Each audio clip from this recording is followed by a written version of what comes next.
You know, there's this very specific moment when you're buying a car where all the logic, all the research just kind of evaporates. Hmm. You've spent weeks on specs, safety ratings, maybe arguing over financing, and then you get to the end and you have to pick the color. And suddenly it's all about emotion. Exactly. It's about identity. You're standing there thinking, am I a midnight black person? Or, is rally red a little too much for the school run? It's the one choice that feels purely personal. We treat the engine, the brakes. That's the serious part. The paint is just, well, the wrapper. It's decoration. But it's not just decoration, is it? Not at all. If you dig into the research we've got in front of us, that wrapper is doing a whole lot of heavy lifting. Yeah. It's performing actual work. And that is the perfect setup for what we're doing today. Yep. We are taking a deep dive into this stack of research called How Vehicle Color Impacts Visibility and Safety. And we're layering in some other data, too, on things like theft, on economics. Right. The mission here is to decode the hidden data behind that paint job.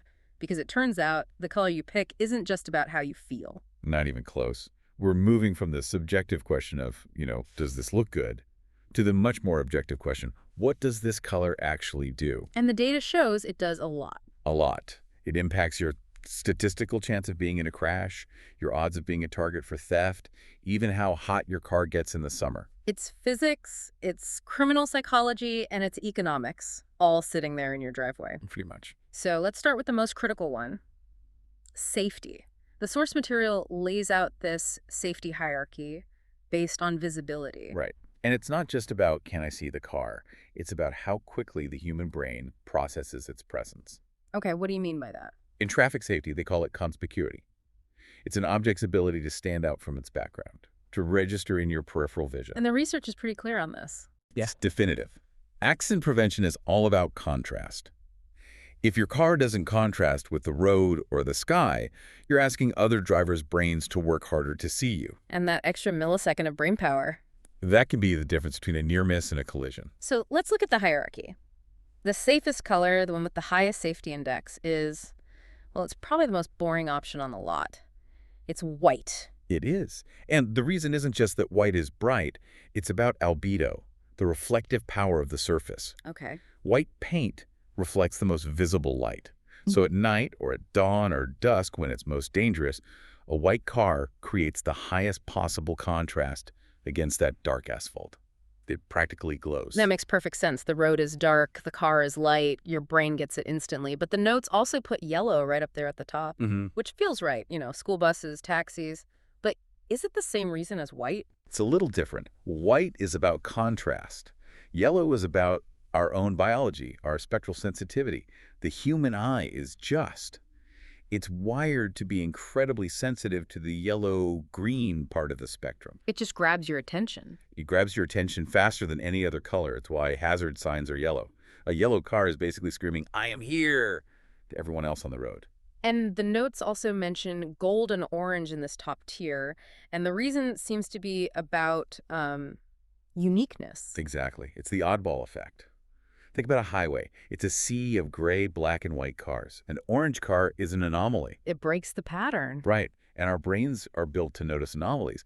A gold car doesn't look like part of the scenery, so it doesn't get ignored. Which brings us to the other side of the coin, the invisibility cloak effect. The dangerous colors. And the data here is pretty rough for some of the most popular colors out there. We have to start with black. We do. Black is, statistically, the absolute floor for visibility. It absorbs almost all light. So at night, it doesn't reflect streetlights or headlights effectively at all. It's just a black hole on the road. In your peripheral vision, which is where you spot someone merging into your lane, a black car can just register as a shadow. A void. You're driving a void, and yet it's marketed as this sleek, powerful, Batmobile color. The fantasy clashes with the reality of physics. You're in stealth mode, whether you like it or not. And it's not just black.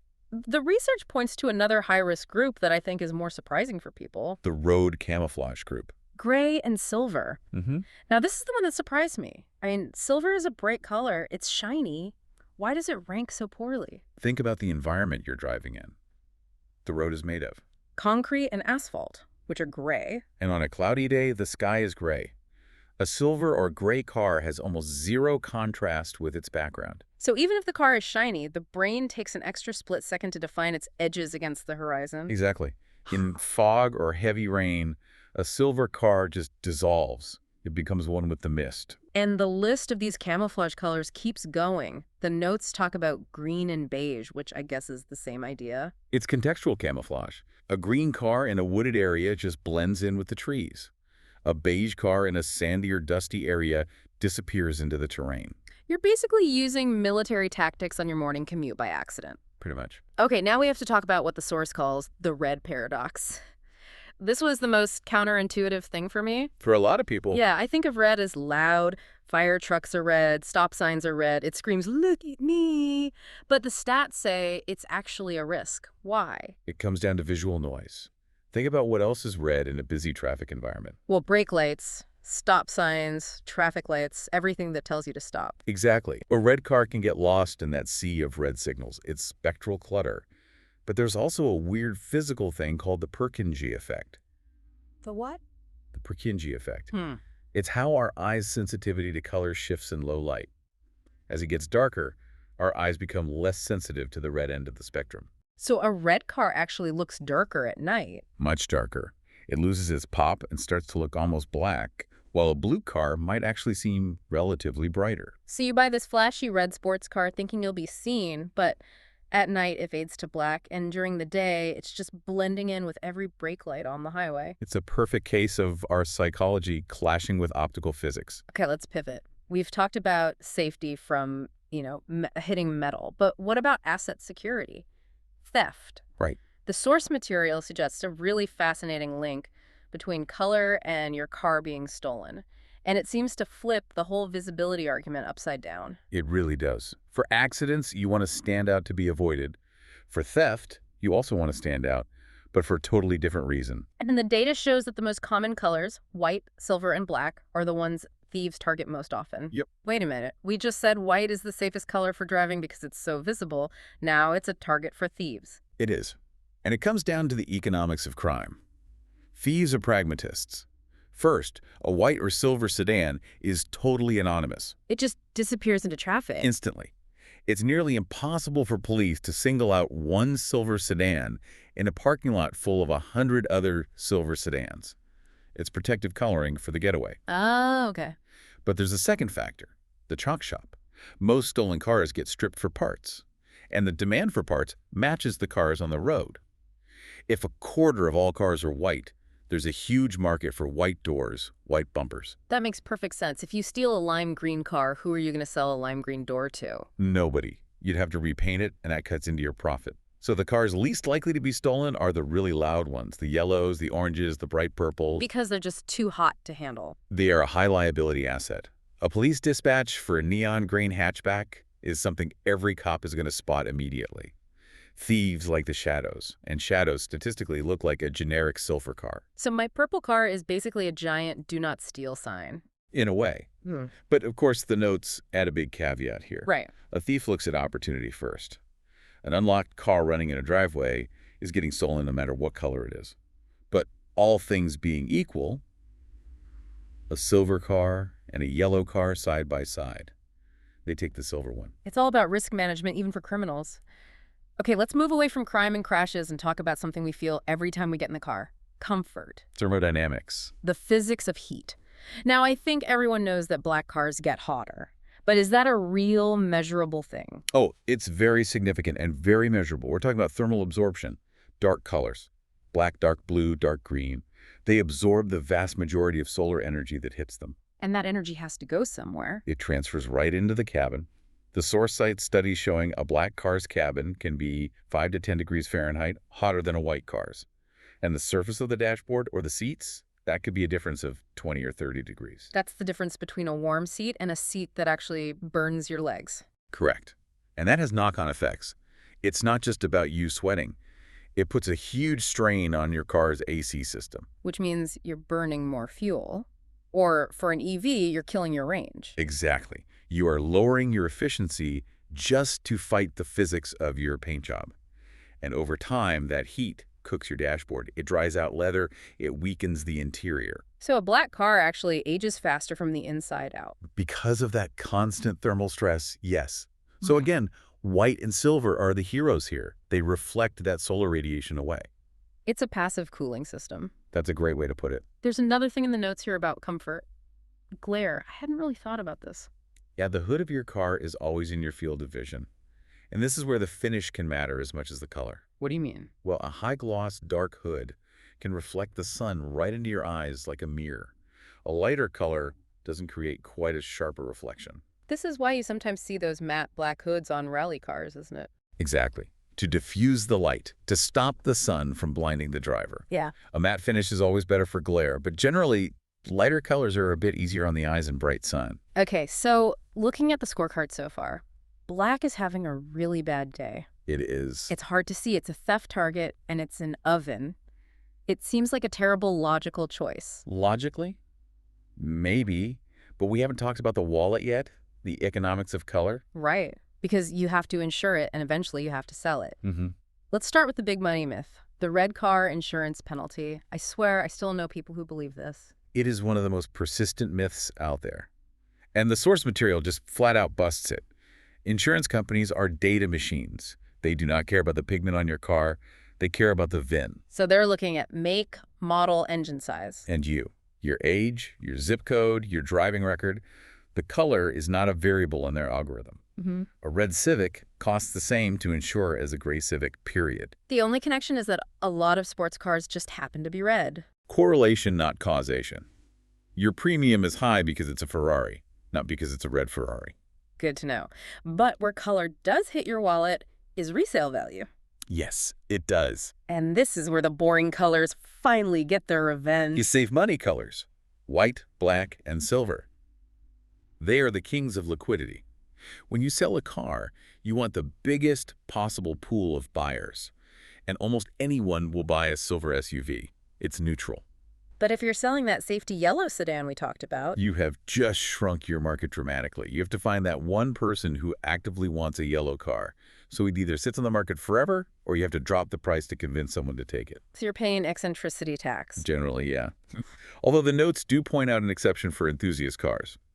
A red Miata or a yellow Jeep Wrangler might actually fetch more than a gray one because the color fits the car's personality. So context is everything. A beige Ferrari is a tough sell. But a beige minivan is perfect. Exactly. Okay, final economic factor, and this one drives me nuts personally. Maintenance. Just keeping the thing clean. Ah, yes, the showroom trap. The dream of the black car dies in the driveway, doesn't it? It does. Because the source confirms it.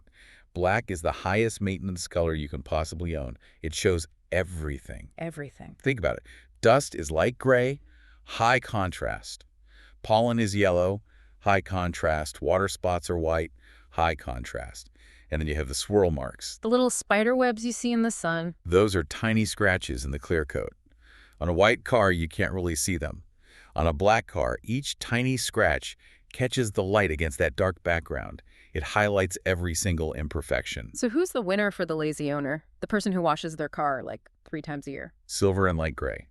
Without a doubt. They're the color of dust. They hide dirt so well you can go for weeks, and it still looks pretty clean from 10 feet away. And what about white? White's in the middle. It hides dust pretty well, but it shows road grime, like tar and mud, very clearly. Yeah. Better than black, but not as forgiving as silver. And then there's the long-term health of the paint itself. The sun isn't just heating the car, it's attacking it. UV degradation. The ultraviolet light breaks down the chemical bonds in the paint, and this is where red fails us again. The classic pink fade. Red pigments are just chemically less stable under UV light. They oxidize and fade faster. Black also suffers because the intense heat accelerates the breakdown of the clear coat, which leads to peeling. So light colors, by reflecting UV rays, are actually preserving themselves. They are. A white car will generally hold its shine and color longer than a dark or red car will, all things being equal. Man, when you zoom out and look at all of this, safety, theft, heat, money, maintenance, there's no perfect color. It's all a compromise. It's a series of trade-offs. You pick black, you're getting style and probably good resale value, but you're giving up visibility, comfort, and your weekends because you'll be watching it constantly. And if you pick yellow, you're maxing out on safety and theft prevention. You're driving a safety vest. But you might take a hit on resale. And white is the pragmatic choice. It's safe, it's cool, it holds its value, but it's not exactly thrilling. The source does mention that you're not stuck with it forever. People get their cars wrapped now. True, vinyl wraps are a huge thing. But The text warns that it's not a simple fix. A good wrap is expensive, we're talking thousands of dollars. And it comes with administrative headaches. Like what? Your registration. Yes. In most places, if you change the primary color of your vehicle, you are legally required to update your registration.